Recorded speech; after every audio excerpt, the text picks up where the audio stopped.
And so I've already made an individual video for setting up your captchas on the different sites, but I will briefly go over it again. You do have different ways to do that. It's either you can set up a captcha as a guest or add new. The main difference is that when you click on add new, you can use a Captcha proxy to log in with your Google account, whereas with guest it just uses your local IP.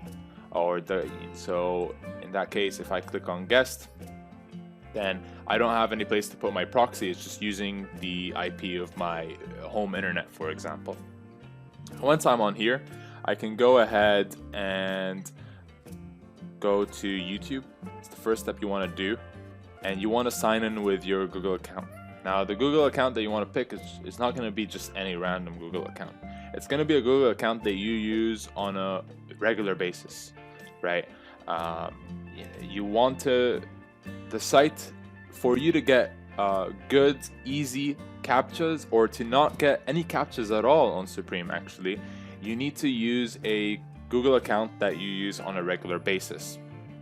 And what I mean by that is it's just pretty much any Google account that you use for personal or maybe work-related purposes, and that has enough human activity on it.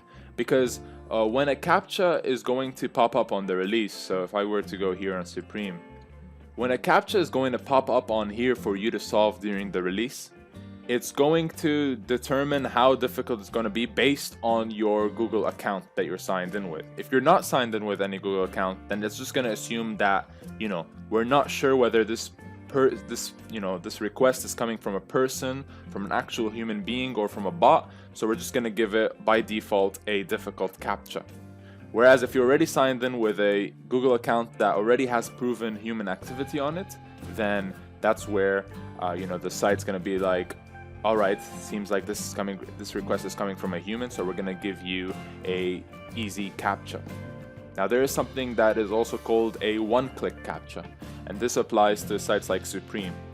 So for one-click captchas, if your Google account is actually really trusted and you really use it on a regular basis, then there is a chance that you may not even have to solve any captcha. And that is a great thing, because that will just make the whole checkout process much quicker.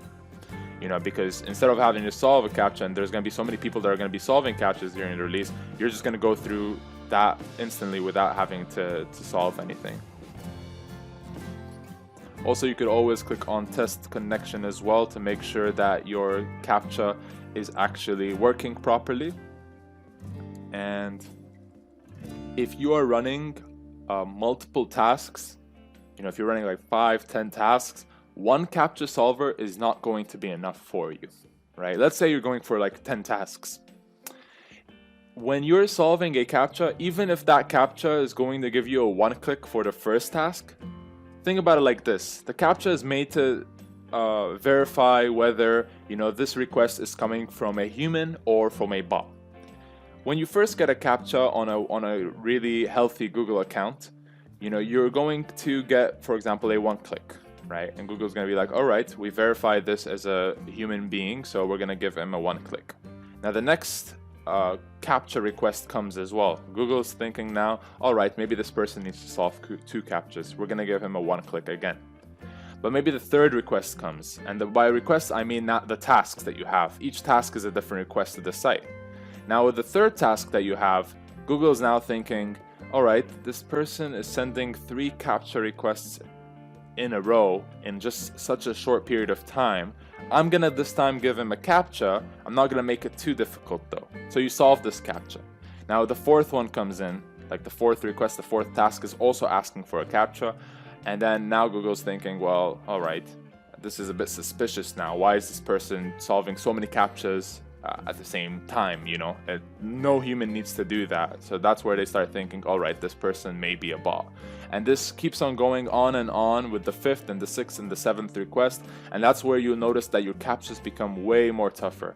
You may have to solve like 5-6 different captchas for just one task, compared to you getting a one-click on the first request. So what's the way around that? Well, if you have multiple captcha solvers open, then the tasks will use the different Gmails available to solve the different tasks. So if you had 10 tasks, or let's say you had 9 tasks, and you had 3 different Captcha solvers open, then each Captcha solver will solve Captchas for 3 tasks. See, and that way, you may be able to get one clicks multiple times for multiple tasks rather than just get it for the first 2 times that you may have over here. Now, it is also worth noting that these are just examples. You may not get any 1 clicks. You may get more than 1 or 2 1 clicks. You may just get one click. So it just really matters case to case. There's no rule of how many 1 clicks each Gmail has. But if you do have enough human activity generated on there, there's a higher likelihood that you will have a 1 click. And trust me, when it comes to the bot and trying to cop on Supreme with the bot, the whole 1 click is actually a serious matter. If you're able to consistently have Captchas with 1 click, you already have an edge over so many other people, both manual and bot users, that don't have 1 click. So that is something that you definitely have to prepare well in advance before any Supreme release. But besides that, hopefully you found this video useful. I'd really try to cover as many points as I could. There is one last point that I wanted to go over. And in the settings tab, if you go to delays, you will notice that there is a Supreme Restocks delay. Now, earlier in the video, I mentioned you wouldn't have to worry about delays for Supreme. What I really meant for that is you wouldn't have to worry about delays for the initial release. The time you would have to worry about a delay would be if you're going for restocks. But the restock delay does not work for any type of restock. It only works for restocks in which you have tasks set up with a variant. If you were to use keywords, no matter what restock delay you were to use in the settings, it would not impact the delays of your task. And just to give a brief description of what a delay is, it's just pretty much how often the task is going to be sending a request to a site.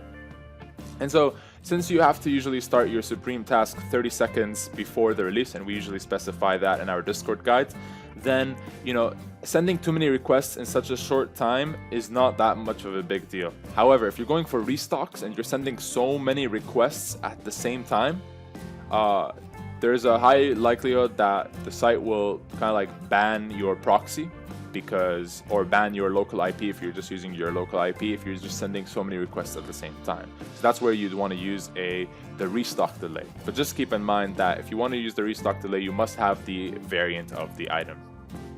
But anyways, this is it for this video. I hope you were able to find some useful tips on how to set up your Supreme tasks on AIO bot, and I'll see you in the next vid.